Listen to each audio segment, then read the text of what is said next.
वाला समय हिंदुस्तान का है, हमारी अगली जनरेशन का है। तो ऐसे में अगर आप निवेश का मन बना रहे हैं, हिंदुस्तान के आगे की ग्रोथ में अपने आप की भागीदारी देखना चाहते हैं, तो हम आपको नेक्स्ट जनरेशन के लिए बताने जा रहे हैं ऐसे 25 शेयर जो आज आप निवेश करें और जब हिंदुस्तान अपने आजादी की सेंचुरी मारे, 100 साल मनाए, तब आपको इन शेयरों में निवेश करके भरपूर फायदा हो। जी हाँ, इसीलिए हमने आपके लिए स्पेशल 25, जी हाँ, ये शानदार 25 शेयर चुने हैं जो आपके लिए हम अब लेकर आ रहे हैं ताकि आप इनमें निवेश करके अच्छा मुनाफा कमा पाए। तो आइए शुरुआत करते हैं। हमने आज इस 25 शेयरों के लिए 6 अलग अलग थीम चुनी है जो अगले 25 सालों में काफी बेहतरीन आपके लिए हो सकती है। और सबसे पहले इन 25 सालों में जो सबसे बेहतरीन थीम हमें समझ में आती है वो है फाइनेंशियल स्टॉक्स। और ये फाइनेंशियल स्टॉक्स आपके लिए बड़ा कमाल करके दिखा सकते हैं। और इस थीम में हमने 5 शेयर ऐसे चुने हैं जो फाइनेंशियल स्टॉक्स के तौर पर हो सकते हैं। पहला स्टॉक है SBI लाइफ। SBI लाइफ क्योंकि हिंदुस्तान में इंश्योरेंस का बड़ा आगे चलते हुए पेनिट्रेशन बढ़ने वाला है। फिलहाल मुश्किल से 3 या 4% पेनिट्रेशन है हमारे यहाँ हिंदुस्तान में। प्रोटेक्शन गैप यानी कि जितने लोगों को इंश्योरेंस चाहिए, जितने ले रखा है, 83% का गैप है, यानी कि काफी बड़ा गैप है। और इस लिहाज से हमें लगता है कि ये एक कंपनी है जो आपके पोर्टफोलियो में होनी चाहिए। SBI ग्रुप की कंपनी है तो ग्रुप की पेरेंटेज का बड़ा फायदा है और बैंक्स के पूरे नेटवर्क के जरिए SBI लाइफ के लिए इंश्योरेंस बेचना बड़ा आसान सा काम है। और सबसे बड़ी बात है कि कोविड के बाद इंश्योरेंस को लेकर काफी जागरूकता बढ़ चुकी है। तो आज फाइनेंशियल स्पेस से और स्पेशल 25 में हमारा पहला स्टॉक है SBI लाइफ, जहां आपको निवेश करने के बारे में सोचना चाहिए। और आमतौर पर कहते भी है ना कि जब अगर GDP की ग्रोथ हो, देश की इकोनॉमी तेजी से बढ़े, तो फाइनेंशियल सेक्टर बड़ी तेजी से विस्तार करता है, जिसमें BFSI जो कहते हैं बैंक्स, फाइनेंस कंपनीज और इंश्योरेंस सेक्टर्स। तो आइए, तो पहला स्टॉक आपके लिए इंश्योरेंस सेक्टर से SBI लाइफ आता दिख रहा है। दूसरा स्टॉक बड़ा इंटरेस्टिंग है और वो है HDFC म्यूचुअल फंड या फिर HDFC AMC। आपने देखा किस तरह से कोविड के बाद से लेकर अब तक डीमैट अकाउंट खुलवाने की होड़ लगी और अब हम 10 करोड़ के पार निकल चुके हैं डीमैट अकाउंट में। 2 करोड़ 3 करोड़ तक पहुंचने में लंबा वक्त लगा, 5 करोड़ तक पहुंचने में लंबा वक्त लगा, लेकिन 5 से 10 करोड़ डीमैट अकाउंट खोलने में मुश्किल से 2 साल। ये बताता है कि हिंदुस्तान में अब लोगों की सोच बदल रही है और नई पीढ़ी का नजरिया बदल रहा है। और आप देखिए नए अकाउंट जो खुल रहे हैं उसमें से यंगस्टर्स 20 से 25 साल की उम्र के काफी ऐसे यंगस्टर्स हैं जो अब शेयर बाजार की तरफ, स्टॉक्स में इन्वेस्टमेंट करने की तरफ डायरेक्टली या इनडायरेक्टली बड़े एक्टिव हो रहे हैं। सबको समझ में आ रहा है बड़ी वेल्थ बनानी है तो स्टॉक मार्केट के जरिए, और उसके लिए सबसे बेहतरीन तरीका म्यूचुअल फंड होता है। और ऐसे में दिग्गज म्यूचुअल फंड HDFC AMC, जो हम उम्मीद करें कि इस म्यूचुअल फंड इंडस्ट्री में सालाना 15% के आसपास की ग्रोथ रहेगी।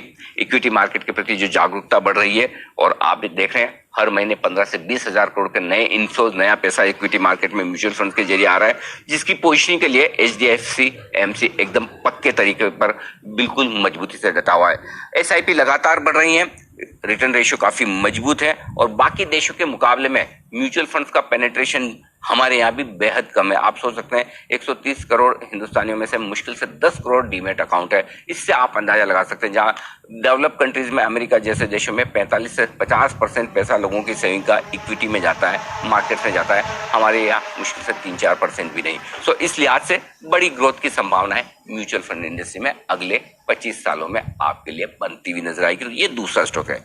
अब आइए बढ़ते हैं अगले तीसरे स्टॉक की तरफ और ये है CDSL। जी हाँ, दिग्गज डिपॉजिटरी कंपनी CDSL न सिर्फ भारत की सबसे बड़ी डिपॉजिटरी कंपनी है बल्कि भारत की पहली और दुनिया की दूसरी ऐसी कंपनी है जो लिस्टेड है डिपॉजिटरी में। तो डिपॉजिटरी कंपनियां आमतौर पर लिस्ट नहीं होती, BSE द्वारा प्रमोट की गई ये डिपॉजिटरी कंपनी है और पिछले 10 साल का ट्रैक रिकॉर्ड देखिए, आप दंग रह जाएंगे। पिछले 10 साल में 20% सालाना मुनाफे की ग्रोथ इस कंपनी ने दिखाई है, जिससे आप अंदाजा लगा सकते हैं। और अब जिस तरह से डीमैट अकाउंट खुल रहे हैं, जाहिर सी बात है 2 ही हैं डिपॉजिटरी, NSDL या CDSL। NSDL चूंकि लिस्टेड नहीं है इसलिए हमने CDSL को चुना है और लगातार बढ़ते हुए इन्वेस्टर्स का फायदा मिलेगा और ये और बढ़ने वाला है। दूसरी बात है कि कंपनी का बिजनेस मॉडल बड़ा एसेट लाइट है, बहुत ज्यादा कंपनी के पास एसेट्स या फिक्स इनकम एसेट्स में निवेश नहीं है, और उस लिहाज से और पिछले 2 साल तो इस कंपनी के लिए इतने जबरदस्त रहे कि आप सोच नहीं सकते। 70% सालाना दर से कंपनी का मुनाफा बढ़ा है। तो इससे आप अंदाजा लगा सकते हैं कि आगे आने वाले समय में किस तरह की बड़ी ग्रोथ के लिए CDSL तैयार होता हुआ दिख रहा है। तो तीसरी कंपनी है हमारी CDSL।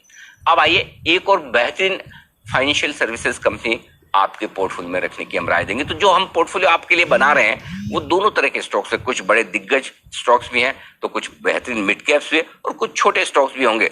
सबका मिक्स होगा, क्योंकि बैंक्स, NBFCs, इंश्योरेंस कंपनी में आमतौर पर बड़ी कंपनियां ज्यादा है। सो अगली कंपनी जो आपके पोर्टफोलियो में होनी चाहिए वो है बजाज फिनसर्व। 2 कंपनियां थी, बजाज फाइनेंस या बजाज फिनसर्व। हमने सोचा कि इनमें से कौन सी एक चुनी जाए, तो हम बजाज फिनसर्व चुनने के पीछे बड़ा कारण ये है कि यहाँ पर चूंकि इनके पास बजाज फाइनेंस की भी होल्डिंग है, और बजाज फाइनेंस NBFC का और फाइनेंसिंग का कारोबार करती है, प्लस बजाज फिनसर्व में इंश्योरेंस का भी कारोबार है। तो आपको फाइनेंस और इंश्योरेंस दोनों इसमें मिल रहा है। और अगर आगे चलते हुए कुछ और बड़े डेवलपमेंट हो तो कहना ही क्या। जिस तरह से पर कैपिटा इनकम बढ़ रही है, लोग अब आराम से EMI पर लोन लेकर खर्चा कर रहे हैं, चाहे वो, और कंज्यूमर फाइनेंसिंग में जिस तरह से अब क्रेडिट ग्रोथ आ रही है, उसका फायदा बजाज फिनसर्व उठाने के लिए एकदम तैयार है। पेरेंटेज आपको पता ही है, बजाज ग्रुप की कंपनी है, सोचने की बात ही नहीं है। तो ये एक बेहतरीन कंपनी है, और आगे चलते हुए इस कंपनी में वैल्यू अनलॉकिंग भी होने की पूरी संभावना है। जो अलग अलग स्टेक है अलग अलग बिजनेसेस में, उन्हें अगर अलग किया जाए तो वो एक बड़ा वैल्यू अनलॉकिंग वाला मामला बन सकता है। तो ये एक और स्टॉक है जो आपके पोर्टफोलियो में होना चाहिए। 5वां स्टॉक है आपके पोर्टफोलियो में जो फाइनेंशियल सर्विसेज सेक्टर से, वो है कोटक बैंक। एक बैंक हमें चुनना था, और एक बैंक चुनने में बड़ी दुविधा ये थी कि ICICI बैंक चुने, HDFC बैंक चुने, या कुछ और, या एकदम छोटा बैंक। तो हमने चुना है कोटक बैंक, और उसकी वजह ये कि आमतौर पर स्टॉक मार्केट की ग्रोथ स्टोरी और कैपिटल मार्केट की तेजी में कोटक बैंक बहुत मजबूती से आगे बढ़ता है। दूसरा, इनकी अंडरराइटिंग, यानी कि जो लोन देते हैं, जिन लोगों को लोन देते हैं, वो लोन देने की इनकी जो प्रोसेस है वो बड़ी स्ट्रांग है, और यही वजह कि इनके NPA बहुत ही कम है। बैंकिंग और नॉन बैंकिंग, एक तरफ बैंकिंग बिजनेस जो कोर है, दूसरा नॉन बैंकिंग बिजनेस जहां से फीस बिजनेस और ये सारा होता है, दोनों जगह कोटक बैंक की बड़ी तगड़ी ग्रोथ आती है, और दोनों तरफ बड़ी पकड़ है।